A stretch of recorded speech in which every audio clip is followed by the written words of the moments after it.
Hey up YouTube, I'm going to start a new series today, and it's going to be sort of a spade to fork bite size. To begin with, we're going to talk about pests and problems such as persistent weeds and things like that, and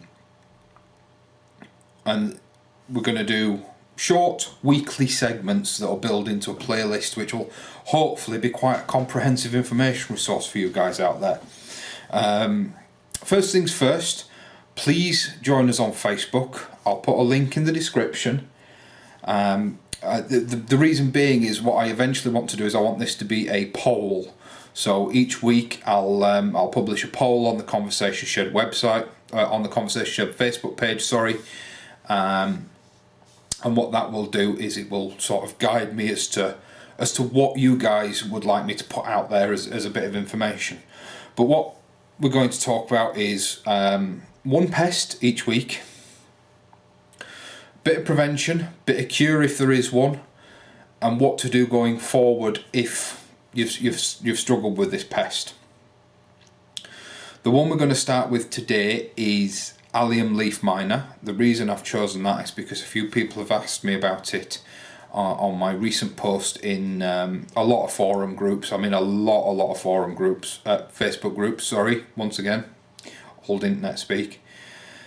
A lot of people have asked me about Allium Leaf Miner. It's on a lot of people's minds as they've relatively recently pulled their leeks, and they've got their onions, their overwinter onions, garlics, things like that are going in now. So, they're in now.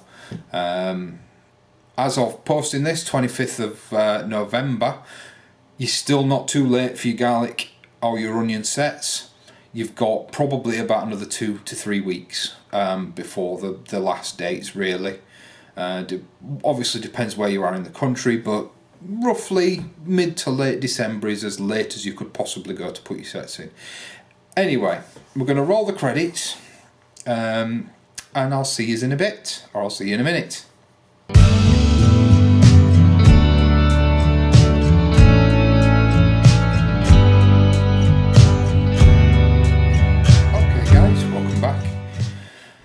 So the first one we're going to talk about is Allium Leaf Miner. As I've already said, we've distinguished why we're going to talk about it. The reason being is it's on a lot of people's minds at the moment. So first things first, I think we need to sort of establish what an allium actually is, because it's a little bit broader than I first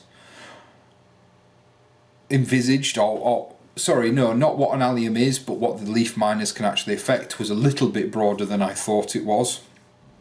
But that covers things. What an allium is obviously your onions of all types. That's red, white, and yellow, really, or brown, depending on what you want to call it, as well as all shallots, garlic, and chives.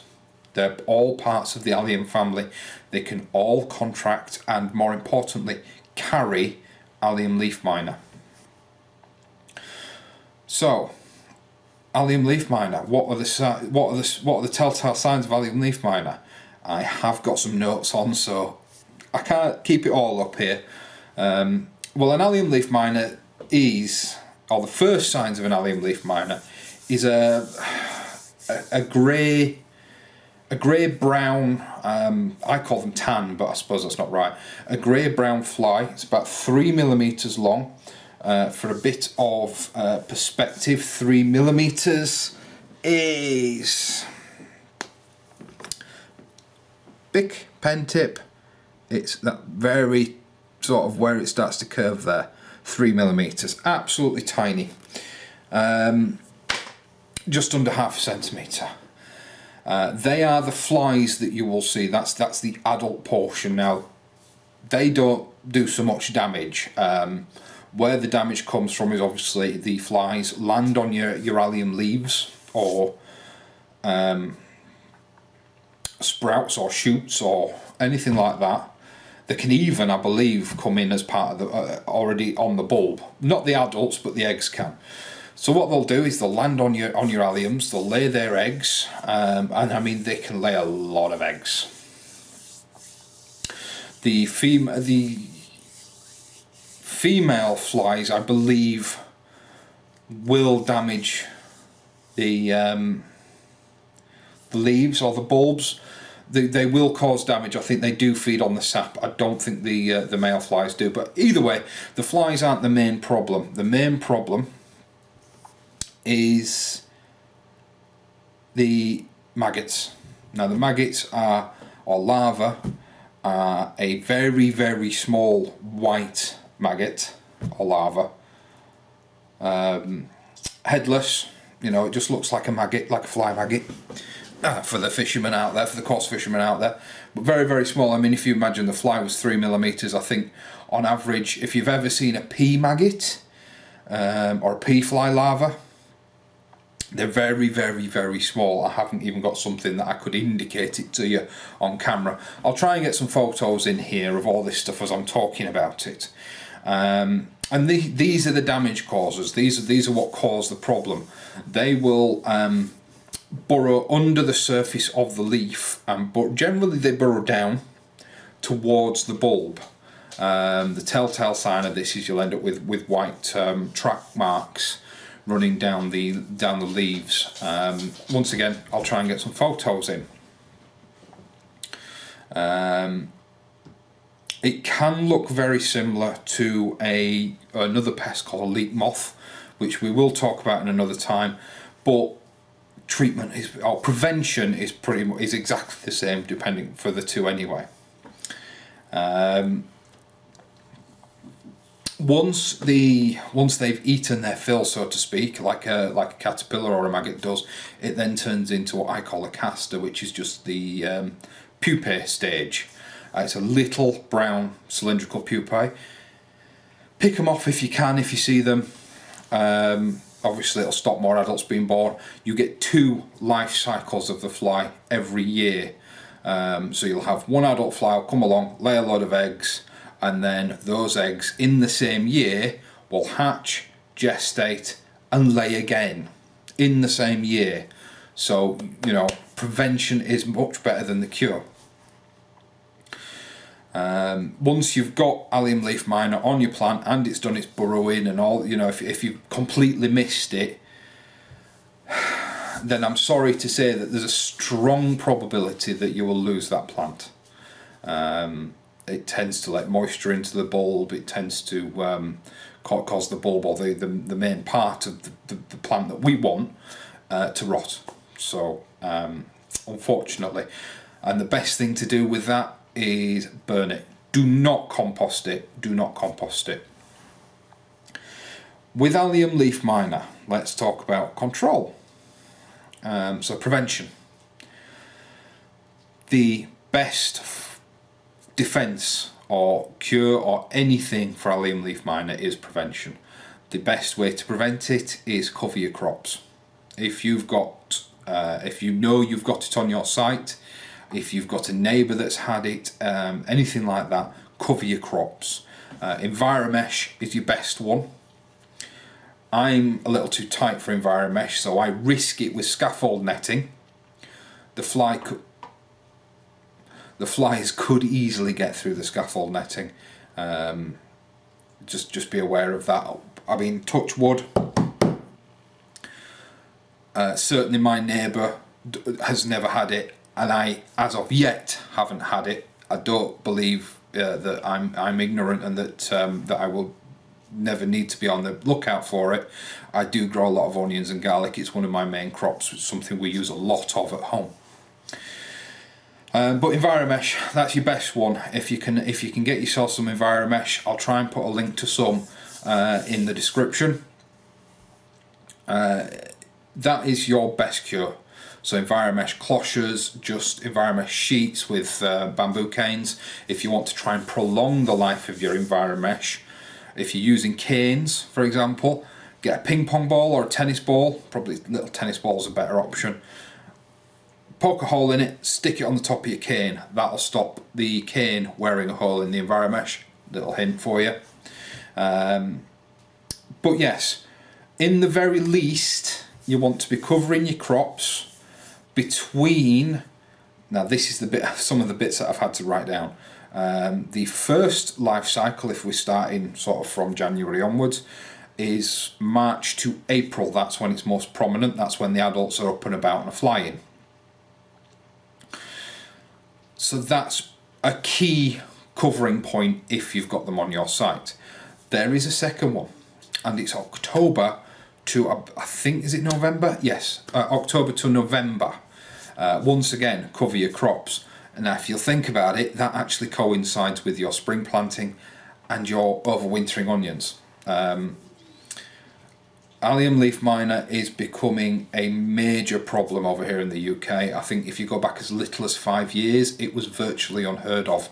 It is spreading voraciously. So prevention, which leads me on to point number 2. Now, and other things, we will have more things to talk about here. Control if you have an infection. Unfortunately, to Joe Public, as far as I'm aware, please correct me in the comments below if I'm wrong, but as far as I'm aware, to Joe Public, there is no pesticide option. There are also, unlike, if you had slugs, you could use beer traps or something like that. There is nothing to draw them off the plant once they're on it. So you've got no pesticides. Basically, if you're infected, the only cure is whip the plants out before it spreads, get them burnt. That's your main and pretty much only option.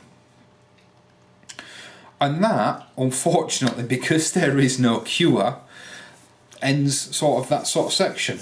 The addendum I'm going to make, and some people may say this is a little unnecessary, but it's something that I've written in my sort of little book of cheat notes, is if, like me, you use a bed system, be it in rotation or perhaps even not in rotation, depending on how you do, be it no dig, dig, this is a blanket statement as far as I'm concerned. If you have suffered with allium leaf miner, don't use that same spot for any alliums for 2 seasons. 2 seasons. Your allium leaf miner can and will survive under the surface of the soil for at least 1 season. So if possible, avoid using that bed for alliums for a whole of the season. Another sort of little side note, something that I sort of tags onto the side of the soil things, if you buy onion plants that have already been started from a nursery, or sets that have been started off from in cell trays from a nursery, if you buy a large bunch of chives, spring onions, things like that, if you buy ready established plants, be aware that you stand the possibility of introducing leaf miner to your site.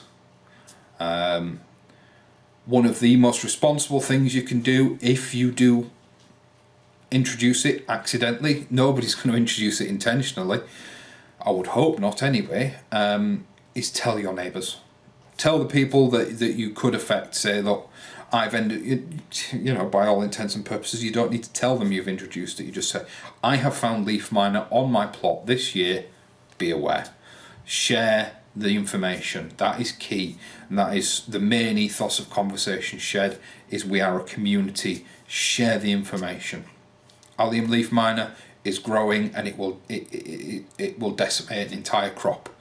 I have heard of, I haven't known, but I have heard of people with 200-300 onions planted, and they've lost a lot to allium leaf miner, especially the overwinter ones, because obviously we tend to put them in, and then that's it then for winter. A lot of people shut down their plots, they put these things in, and they genuinely don't go back until maybe as late as February, March time next year. So by that point, if you've introduced or if you've ended up with allium leaf miner, there's a strong probability you will lose the lot. So bear that in mind. So with all that said, and all those scary tales of this little white maggot told, thanks for watching. Please subscribe. So this is going to be a growing playlist. Please subscribe. I normally wouldn't say this, but hit that bell icon if you like this, and then you will get notified of new uploads. The reason we don't say that is because we publish a lot of different things on the shed. and join the Facebook group. The Facebook group is the best place to learn about upcoming videos, new series, and it's the best way to contact us if you have any questions. So until next time, I'll see you later.